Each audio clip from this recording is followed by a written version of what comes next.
Hey everyone, welcome back to Dede's Mediterranean Kitchen. Today I'm going to show you how to make chicken meatballs that are full of flavor, they're juicy, and very easy to make. I'm also going to show you two ways to serve the meatballs, one with a pasta and one in a meatball sub. So stay tuned.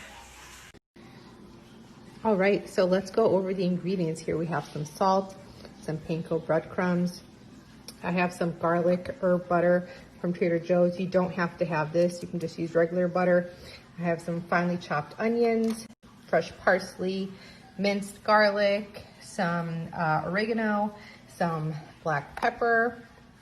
Here we have some chopped cremini mushrooms, and we have some sliced cremini mushrooms. And of course, we have ground chicken. I'm also using a Trader Joe's marinara sauce. Here's some shredded mozzarella. I have 2 rolls, and then I have some pasta. So here we have a pretty large skillet. I'm going to add a little bit of olive oil to that. I'm also going to add some of our herb butter. Again, if you don't have the herb butter, you don't have to add it. You can just use regular butter.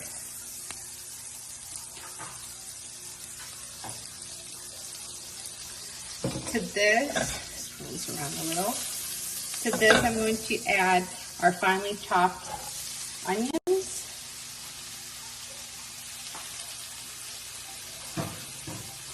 And then our finely chopped mushrooms.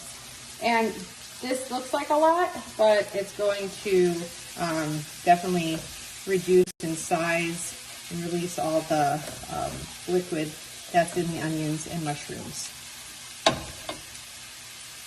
To this, we want to add just a little bit of salt. It helps to draw out the moisture. I forgot to add the garlic. Don't forget to add the garlic. We'll put that in there and it'll all cook down together.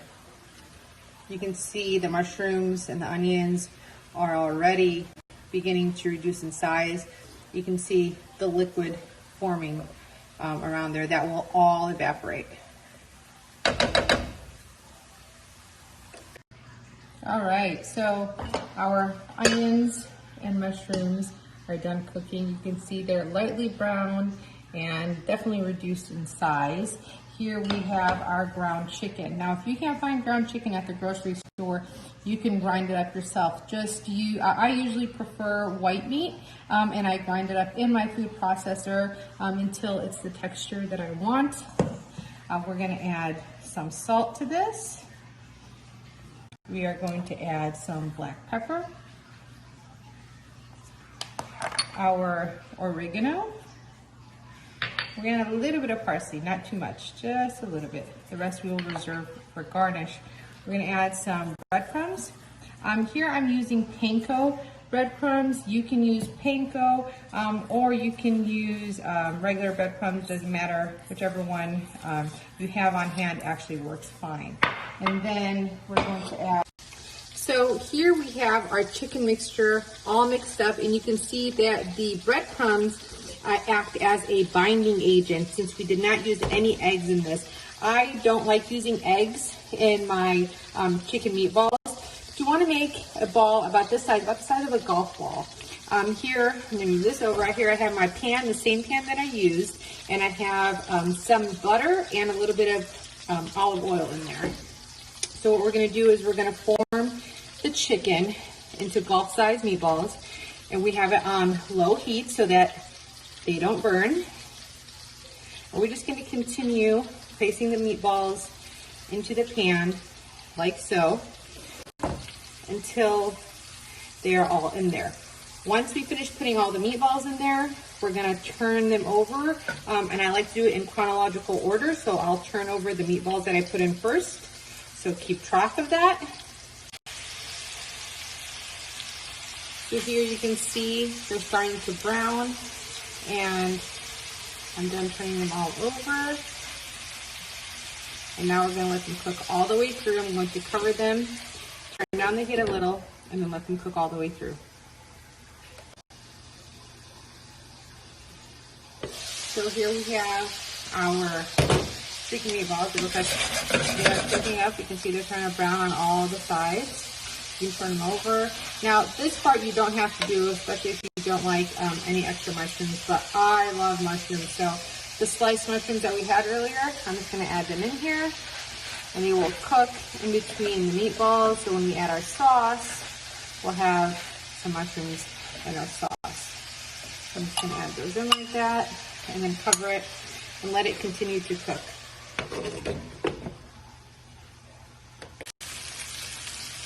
So we can see now that our mushrooms have cooked down and they're slightly brown, and our meatballs are also cooked through. You can see how nice they look there. So this is the part where you can eat them like this, or you can add a sauce. You can add a white sauce or a marinara. I prefer Trader Joe's marinara sauce. I think it's perfect. I've tried a lot of different ones. I think this is the best one. So you can add the sauce in now, and then just let them simmer for a few minutes for all the flavors to come together. You can hear that sizzle of that sauce. Just move things around, and then cover it and let it cook for just a few minutes so all the flavors can come together. All right, here we have our beautiful chicken meatballs. Look how good that looks. Smells amazing. Here I have some pasta that I previously boiled. I'm just gonna add some sauce and some of the chicken meatballs. Oh, don't forget some of those mushrooms on top, just like that. And then we can sprinkle it with a little bit of Parmesan. And then sprinkling just a little bit of fresh parsley. You can use fresh parsley or bagel. Here I have a nice roll that I lightly toasted. You can see it's a little crunchy. You want it to be a little bit crunchy. I'm gonna add some of the meatballs in there, and maybe some mushrooms. Maybe mushrooms on top of that. Again, use what you like. If you don't like mushrooms, don't do mushrooms. I'm gonna add them like that. Then I wanna put some, look how pretty that looks. A yummy meatball sub and a bowl of pasta with some chicken meatballs. See how quick and easy that was? Follow me for more simple, easy recipes. I hope to see you again soon.